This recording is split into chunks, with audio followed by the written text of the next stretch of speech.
Go.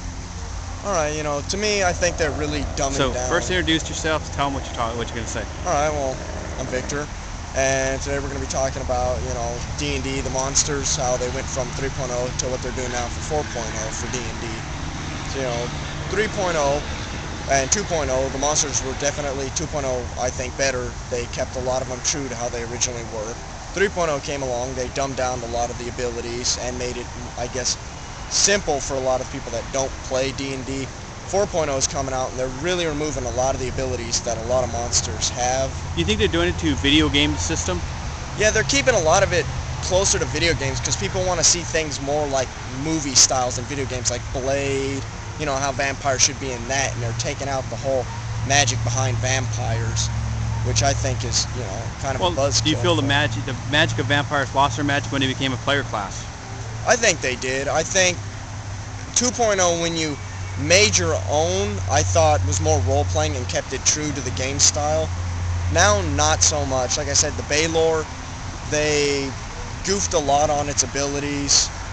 And, you know, 4.0 is coming along. They're taking away a lot of the abilities, like the Bodak. They got rid of its Death Stare, from what I heard. The Terrasque, or Tarrasque, as some people call it. You know, they're making it way easier to kill now. Which, how so? They make it no longer that you need a wish, from what I've heard, to kill it now. Because last time you needed a wish in order for it to stay dead, or else it would just rejuvenate. They got rid of its high rejuvenating abilities, so it's easier to kill. And dragons, I heard they're playing them down by far more, and they're making them more readily accessible as a class. I know there's a half-dragon class, according to Brandon. Yeah, now they're making it that you can play them as a character, from what I heard, for 4.0. They have a lot of monstrous classes you can play now.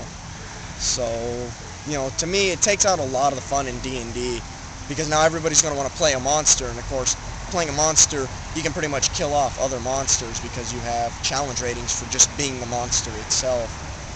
So I think it's going to be harder for a DM now because the way they're doing things, they're dumbing it down way too much. Let's go back to the monsters being character class. Do you think it makes the monsters easier to kill other monsters because they get the bonuses of being a player character? Yeah, they get to be a player character, which means they get higher stats because monsters go off of the ability score 8, 9, 10, 11, 12, and 14 if I remember right. So most of them are in the lows. Now as a player class you get to roll or use the number system, so you'll have higher abilities plus your stats and you get feats.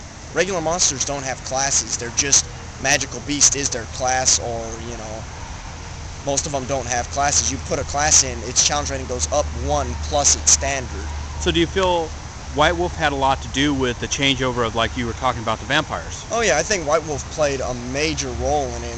You know, White Wolf is good for what it is, but it's not D&D. It's a whole different system, and I think when they came out, like I said, for the vampires, you don't need 6 different species of vampires, really. I mean, they have an aquatic vampire. What do you need that for?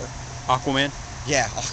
I mean, vampires alone can't go over moving water. Now they've gotten rid of that. You know, it's no longer mythology-based. It's all video games, you know, Blood Ryan, Blade. So which video games it seems like the most focused? Final Fantasy or... A lot are based off of the Blade series, the video games that followed that, Blood Ryan, some Final Fantasy stuff, but I haven't seen them touch too much on that. The elves, they touched more on Final Fantasy style. Some of my friends' biggest problem is the fact they took the Tolkien-esque atmosphere out of it. Yeah, that was one of the things that they did for it. They removed a lot of the, you know, because J.R.R. Tolkien played a major role for D&D, and now not so much. Like I said, it's more of, you know, Wheel of Time style gameplay for books, and it's really dumbing it down, almost to the point of Star Wars. You know, it's more, you know, technology based now than anything else, you know.